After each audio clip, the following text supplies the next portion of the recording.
નમસ્કાર પંચના પંચ સાથે હું જયમિની સમાચારની શરૂઆત કરીશું મહેસાણાથી। મહેસાણા જિલ્લામાં ઉત્તર ગુજરાતમાંથી પસાર થતી કેટલીક ટ્રેનોમાં સમયસૂચિમાં ફેરફાર થશે।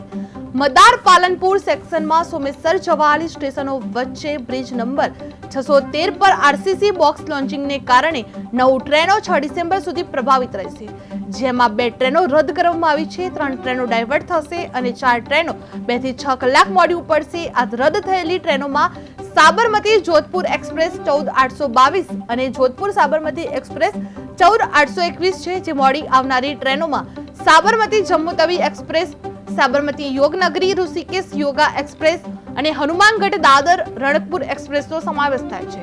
જે મહેસાણા ઉત્તર ગુજરાત ટ્રેનોમાં ફેરફાર કરવામાં આવ્યો છે, જે બ્રિજ નંબર 613 પર આરસીસી બોક્સ લોન્ચિંગ કરવામાં આવ્યું છે, જેમાં 2 ટ્રેનો રદ કરવામાં આવે છે અને 3 ટ્રેનો ડાયવર્ટ કરવામાં આવે છે, જે 4 ટ્રેનો 2 થી 6 કલાક મોડી ઉપડશે અને 9 ટ્રેનો 6 ડિસેમ્બર સુધી પ્રભાવિત રહેશે।